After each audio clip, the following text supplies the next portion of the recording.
Bismillahirrahmanirrahim. Alhamdulillahirabbil alamin. Asyhadu an la ilaha illallah wahdahu la syarikalah wa asyhadu anna Muhammadan abduhu wa rasuluh. Allahumma shalli ala Muhammadin abdika wa rasulik wa ala alihi wa ashabihi ajma'in, amma ba'd. Ada pertanyaan dari ikhwah kita yang mulia bahwasanya sebagian orang di Indonesia mereka disebutkan di sini yaitu dari Banser NU, dikarenakan kebencian mereka terhadap Hizbut Tahrir, maka mereka membakar bendera-bendera dari orang-orang Hizbut Tahrir. Padahal di dalam bendera tersebut ada kalimat la ilaha illallah. Maka apa hukum permasalahan yang seperti ini? Saya jawab dengan memohon pertolongan kepada Allah Subhanahu wa taala bahwasanya Hizbut Tahrir dia ini adalah salah satu dari hizib Khawarij. Dan pembahasan masalah Hizbut Tahrir ini telah diterangkan oleh banyak para ulama ahlu sunnati wa jamaah, para ulama salafiyun. Dan saya telah menukilkan masalah ini, sebagian besar dari permasalahan ini di dalam risalah Nabiyunal Amin rahmatan lil alamin, ketika membantah kebatilan-kebatilan yang disebutkan oleh Abdus Somad, orang dari Azhar tersebut, orang Sumatera juga itu. Dan telah saya terangkan di situ dan saya nukilkan bahwasanya orang Hizbut Tahrir mereka itu adalah orang yang memiliki keyakinan Mu'tazilah dan mereka sangat mengagungkan akal. Mereka termasuk juga Khawarij karena mereka itu bermudah-mudah untuk mengkafirkan pemerintah yang zalim, dan juga mereka itu bermudah-mudah untuk memberontak kepada pemerintah yang mereka anggap berbuat zalim dan sebagainya. Maka kami merasa gembira dengan kesadaran saudara-saudara kita kaum muslimin terhadap kebatilan dari Hizbut Tahrir. Walaupun itu memakan waktu yang sangat panjang, karena masalah kebatilan Hizbut Tahrir ini telah dijelaskan oleh para ulama di masa yang sudah sangat lama, dan juga diterangkan oleh para ustadz-ustadz kita di Indonesia di masa yang sudah sangat panjang, dan seterusnya. Dan kisah-kisah masalah kejahatan Hizbut Tahrir itu banyak sekali di berbagai negara. Akan tetapi masalah pembakaran bendera, Anda tidak tahu bagaimana bendera Hizbut Tahrir, tapi disebutkan di sini ada kalimat la ilaha illallah. Maka ini tidak boleh. Bagaimana kita membakar bendera tersebut sementara di dalam bendera itu ada kalimat yang paling agung secara mutlak, yaitu kalimatul ikhlas, kalimatul tauhid, yang mana Allah Ta'ala telah berfirman fa'lam annahu la ilaha illallah, maka ketahuilah bahwasanya tiada sembahan yang benar kecuali Allah. Bagaimana dia dibakar sementara di dalamnya ada kalimat yang dia itu adalah wahyu yang paling besar yang Allah turunkan kepada para malaikat. Allah Ta'ala berfirman, yunazzilul malaikata birruhi min amrihi ala man yasha'u min ibadihi an anziru annahu la ilaha illa ana fattaqun. Allah menurunkan para malaikat dengan ruh dari sebagian wahyu Allah Ta'ala kepada orang yang Allah kehendaki dari kalangan para hambanya, yang mana isi wahyu tersebut adalah hendaknya kalian memberikan peringatan bahwasanya tiada sesembahan yang benar kecuali aku, maka bertakwalah kalian atau takutlah kalian kepadaku. Dan juga kalimat la ilaha illallah itu ada di dalam ayat yang paling agung di dalam Al-Quran, yaitu di dalam ayat kursi, yang Allah Ta'ala berfirman, Allahu la ilaha illa huwal hayyul qayyum. Allah adalah tiada sembahan yang benar kecuali Dia, yang maha hidup lagi maha berdiri sendiri dan mengurusi yang lain. Dan bahkan ini adalah wahyu yang paling agung, yang dengan itu Allah mengajak bicara secara langsung kepada Nabi Musa alaihissalam. Allah Ta'ala berfirman, wa anakhtartuka fastami' lima yuha innani anallahu la ilaha illa ana fa'budni wa aqimis sholata li dzikri. Dan aku telah memilihmu wahai Musa, maka simaklah apa yang diwahyukan kepadamu. Sesungguhnya aku adalah Allah, yang mana tiada sesembahan yang benar kecuali aku. Maka sembahlah aku dan tegakkan sholat untuk mengingatku. Dan bagaimana dia dibakar sementara dia ini adalah di dalamnya ada kandungan dakwah yang paling agung yang ditegakkan oleh para nabi dan rasul. Allah Ta'ala berfirman, wa ma arsalna min qablika min rasulin illa nuhi ilaihi annahu la ilaha illa ana fa'budun. Dan tidaklah kami mengutus sebelummu seorang rasul pun kecuali kami wahyukan kepadanya bahwasanya tiada sesembahan yang benar kecuali aku, maka sembahlah aku. Maka bagaimana bendera tadi dibakar sementara di dalamnya adalah kalimatul ikhlas, yang mana dia itu adalah afdhaluz dzikr, sebagaimana di dalam hadis Jabir radhiyallahu an, bahwasanya beliau mendengar Rasulullah sallallahu alaihi wasallam bersabda, afdhaluz dzikri la ilaha illallah wa afdhalud du'a alhamdulillah. Zikir yang paling utama adalah la ilaha illallah, dan doa yang paling utama adalah alhamdulillah. Hadis ini sahih, diriwayatkan oleh Tirmidzi, Ibnu Majah dan Nasa'i. Dan juga bagaimana dia itu dibakar sementara di dalamnya ada bekal yang terbaik, ada persiapan yang terbaik, sebagaimana diriwayatkan oleh Imam Muslim dari Amr bin al-As radhiyallahu an, bahwasanya beliau mengatakan, inna afdhala ma na'uddu syahadata Inna afdhala ma nu'itu syahadata alla ilaha illallah wa anna Muhammadar Rasulullah. Sesungguhnya persiapan yang terbaik yang kita lakukan adalah persaksian la ilaha illallah dan bahwasanya Muhammad adalah utusan Allah. Dan bagaimana dia itu dibakar sementara di dalamnya ada kalimat yang mampu untuk membelah seluruh langit hingga mencapai Arsyur Rahman.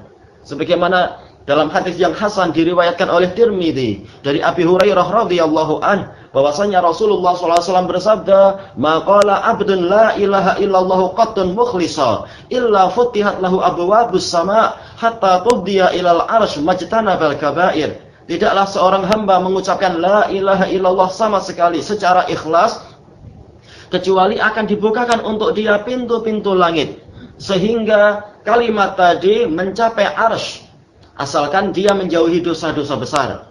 Dan bagaimana bendera tadi dibakar sementara di dalamnya ada kalimatul ikhlas, yang dengan itu seorang hamba akan selamat dari neraka. Sebagaimana diriwayatkan oleh Imam Bukhari dan Muslim dari Itban bin Malik radhiyallahu an, dari Nabi sallallahu alaihi wasallam yang bersabda, "Innallaha harrama 'alan nar man qala la ilaha illallah yabtaghi bidzalika wajhallah." Sesungguhnya Allah mengharamkan terhadap neraka orang yang mengucapkan la ilaha illallah yang dengan itu dia mencari wajah Allah.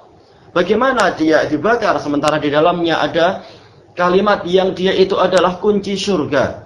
Sebagaimana diriwayatkan oleh Imam Muslim dari Utsman bin Affan radhiyallahu an, bahwasanya Rasulullah sallallahu alaihi wasallam bersabda, "Man mata wa huwa ya'lamu annahu la ilaha illallah dakhala al-jannah." Barang siapa mati dalam keadaan dia tahu bahwasanya tiada sembahan yang benar kecuali Allah, maka dia akan masuk surga.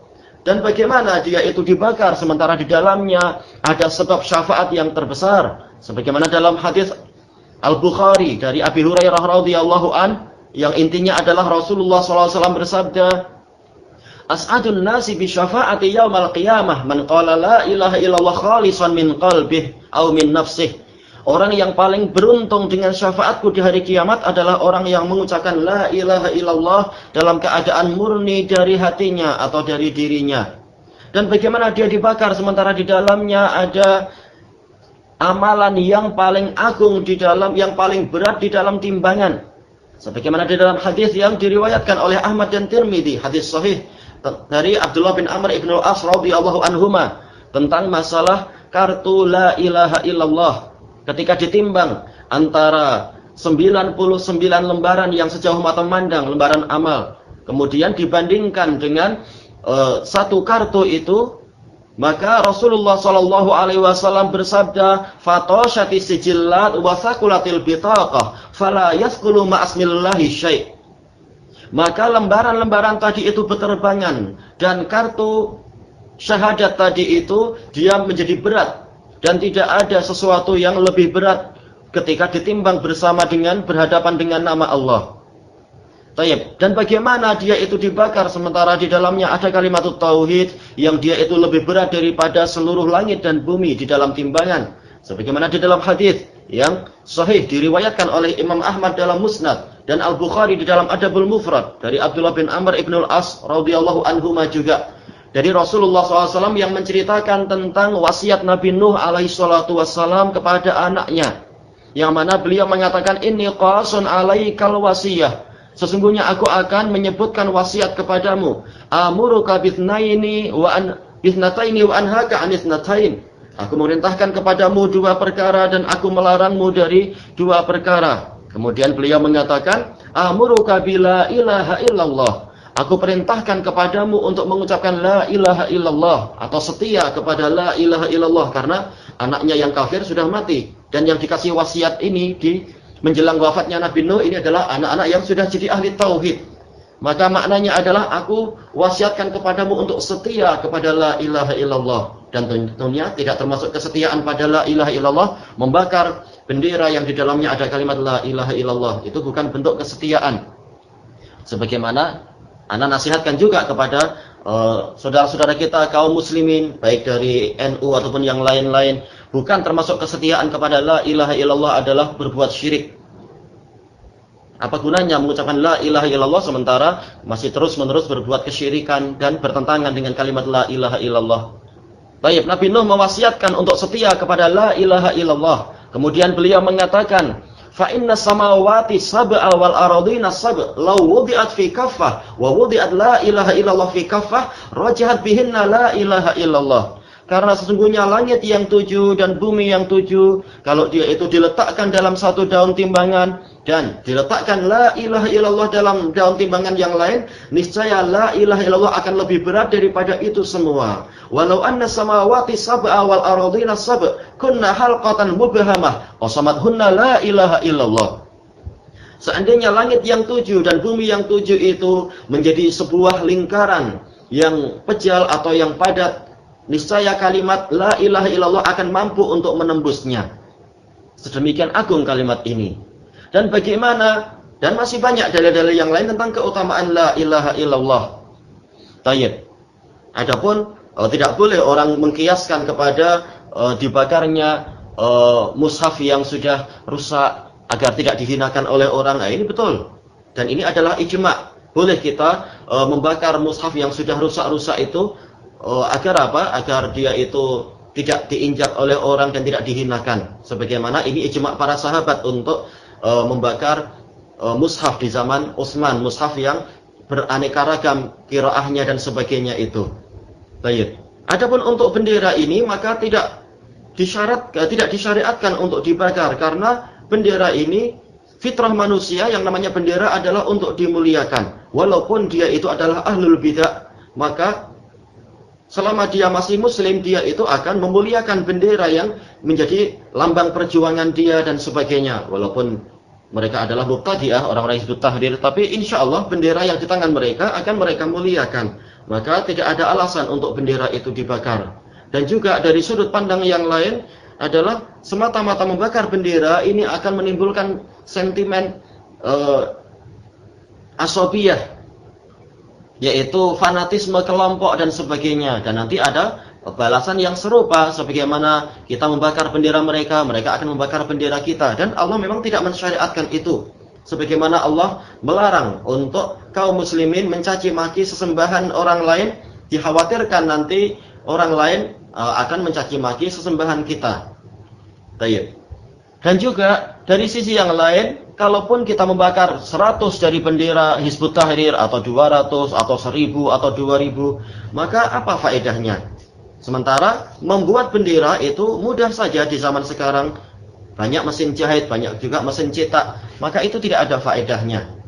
Akan tetapi yang lebih berfaedah, yang lebih bermanfaat adalah kita sebarkan keterangan-keterangan para ulama, dan kita sebarkan hujah-hujah dan argumentasi yang menjelaskan tentang kebatilan Hizbut Tahrir, tentang kesesatan mereka dan penyimpangan mereka dari Al-Quran dan As-Sunnah, dan dari jalan para sahabat Rasulullah SAW. Dan permasalahan ini telah ana tanyakan kepada Fadilatul Syekh Zaid bin Hasan Al-Busabi hafizahullahu taala, maka beliau menjawab dengan jawaban yang intinya adalah seperti yang ana sebutkan tadi. Wallahu taala alam. Subhanakallahumma wa bihamdika la ilaha illa anta astaghfiruka wa atubu ilaik. Walhamdulillahirabbil alamin.